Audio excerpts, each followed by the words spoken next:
Good evening, folks. I'm Jim Sutton. I'm here today at the USO in Fort Belvoir to provide flipping and pitching classes. On behalf of Mercury Marine, Motor Guide, and Richmond Marine Center, we thank you for your service. Now let's get down to the basics of flipping and pitching. Anyway, let's just talk basics about flipping and pitching. Since early March, we have talked about numerous different classes that we provide here. We've talked about the different rods and reels, and then we got into the different casting techniques.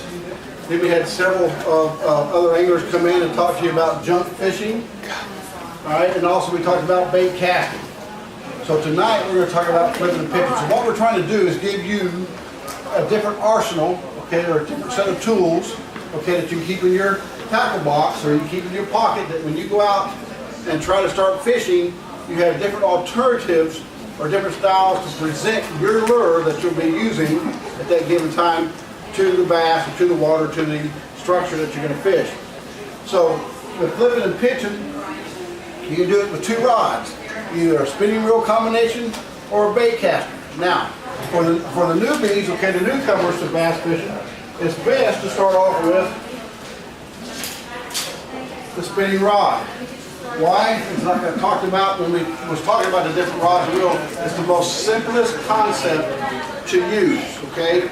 And you're going to take a flip and pitch the same way that you would a bait caster. But this here, with a spinning rod, when you release that line, all right, it free spools off the reel, and that line automatically drops right where it goes into the water.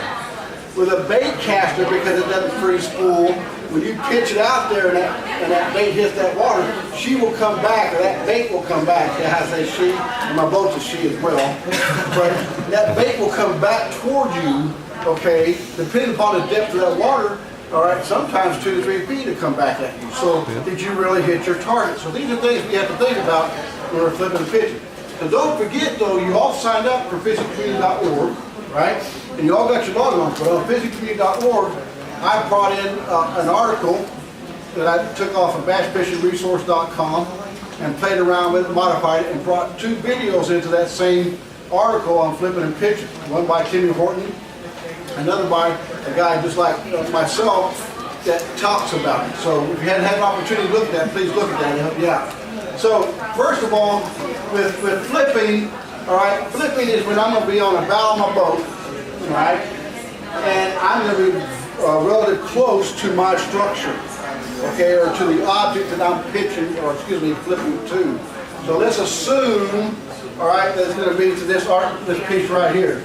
So what I'm going to do is I'm going to make sure that I have out the amount of line that I need, all right, and then what I'll do is I'll take my hand and I'll raise this bait up, all right, and I'll let that line free float through my finger, and I'm going to put it out and I'm going to just drop it right there, okay.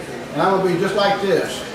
Now I might play with that line, hold that line, and all, but when I feel that bite, all right, I'm going to drop that line, and I'll reel this pole up, and I'll snap that bait. So it's very easy. You pick it up, and all of a sudden here's a lily pad. I'm going to lay it right in that lily pad. All right, I might have a little bit too much line up from where I'm at, so I'm going to pull some of it in. So there's another lily pad. I pull it up, drop it in. Is that easy? That simple. All right, if I don't like it there, so I'm standing on the bow of my boat, I can come over here to this lily pad. Or I can come over here to this stump. And see how you lay that bait? You lay it right in real easy. It's a real quiet presentation, a real close type presentation. Okay? And that's done with the open face. Very easy to do. All right, and you can do it, you know, even what I'm doing right now. This is a shaky head type bait, and you can use that type of style bait, or I could use a heavier bait, which I'll show you in a minute, crawl type bait.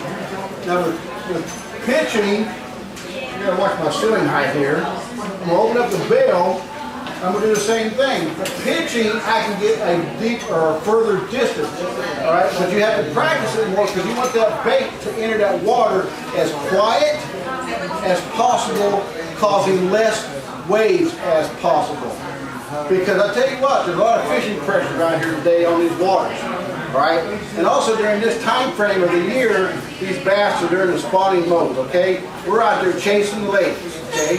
I have a lovely wife at home, but this is when I go out chasing the other ladies on the water. And that's trying to get those big female bass. And it is a blast when you hook into a 5-pounder plus, and she comes out of that water tail dancing. It is a sight to see. So this one here allows me to go further with my pitch. All right, so what I do is a combination of hand-eye coordination, and I'm going to let go of this line, all right, and I'll pitch it over there, and I might even let it kind of skim across the water. We'll show you these better when we're outside, like we did last year, but that's pitching. So I can cover, 20 yards, or not 20 yards, but 20 feet, 25, 30 feet, maybe up to 20 yards, but you got to be careful, and again, it's best to lie that in. So if I'm going down a bank and I'm power fishing, all right, I'm up on my bow of the boat, I'm going to fish off the right-hand side, I'm going to fall on the bank, and the bank is to that door, I'm going to be power fishing, and I'll be pitching. All right, and I'll be looking for all that structure.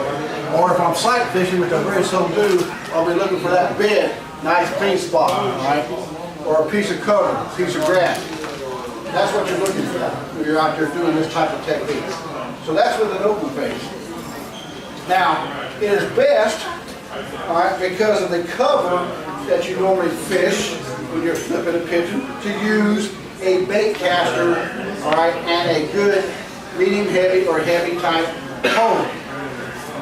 Again, I use a JB custom rod, a 7'3" jig rod. Okay, it's a fairly heavy rod, but I got a fast tip on this.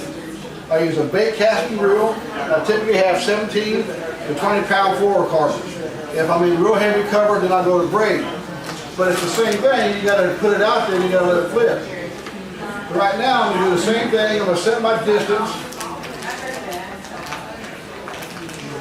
flip my bill. Now I'm going to go to what? I'm going to go to flip it.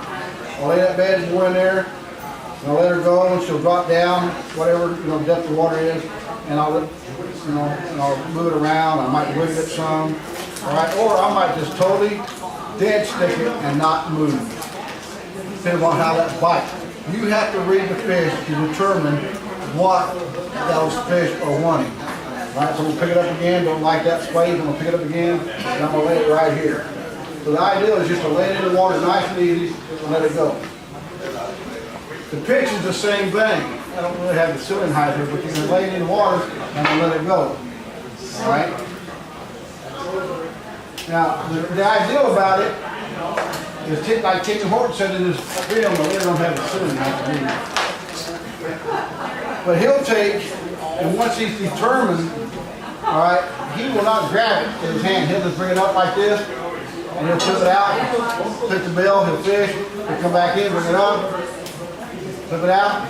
And really, if you get used to doing that as well, you're making less moves, less motions with your body, less motion with your hands. All right, so there's less contact that you have to make. I'm in a bad habit. I like taking, put it this way, but also that's why I use a left-handed reel. Once I pitch it out there, I automatically click it with my left hand. A lot of people will move it to the left hand and click it with the right. Well, to me, it's just, more moves. That's unnecessary for me. And a lot of times, as soon as that bait hits and that bait drops on the first fall, that fish is on it. All right? And I don't have to worry about it. I'll set that bill and I'm off. So again, it's personal preference. Can you teach yourself to fish left-handed? Why not? Most bait or most other fish and spinning outfits are on the left side. So that's just how I grew up. So those are pitching and flipping, and what we want to do is really get you guys into the groove. I mean, go outside, but I'm on the bow, I'm working my trolling motor, okay, and then I'm going to do a pitch, and I lay that bad boy out there. Now, let me get my line set. See these right here? These will be my lily pads. All right, so I'm going to set my line, set it, and I'm going to raise this up, just like we talked about inside, and I'm going to lay that bad boy down.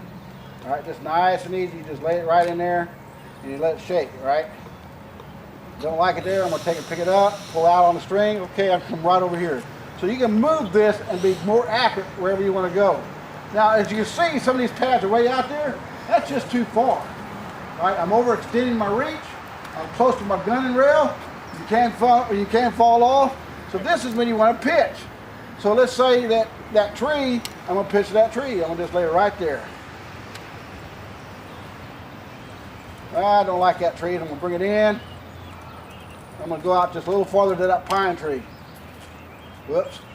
That'd have been a great throw, but see, I hit that other tree over here and it slowed me down. That one here. I had an old friend of mine, Rue Daves. He's a professional bass angler. He said, when I went to one of his classes, when I retired out of the Navy in 1999, he said, Sutton, if you can't get it into the frying pan, keep it out of the kitchen. In other words, it's a waste to throw. So again, if I mess up, I'll jerk it back. Why would I want to jerk it back? Because there could be the big bass of my life sitting there waiting to chunk down on this jig, but because I made a bad throw, it was, made a big splash, that bass might scurry off. All right, so you got to be careful, So on behalf of Martian Jigs, his name's Keith Linza. He's a school teacher out of Stafford. He is the owner and manufacturer of Martian Jigs. They're a unique jig. What I like about these jigs is their collar, all right, that the strands fit through is what we call a flare collar, meaning that when that jig is thrown out there, the strands will flare out better because of the way the collar is. So again, this is a particular color that I designed. It's called Molten Crawl. So I'm going to give one to this young man. I'm going to give one to this young man. Thank you, sir. And I'm going to give one to this young man. Thank you. For your fine efforts, See that thing? in pitching. Woo! Who got the other one? Woo! Now, does braided line come off?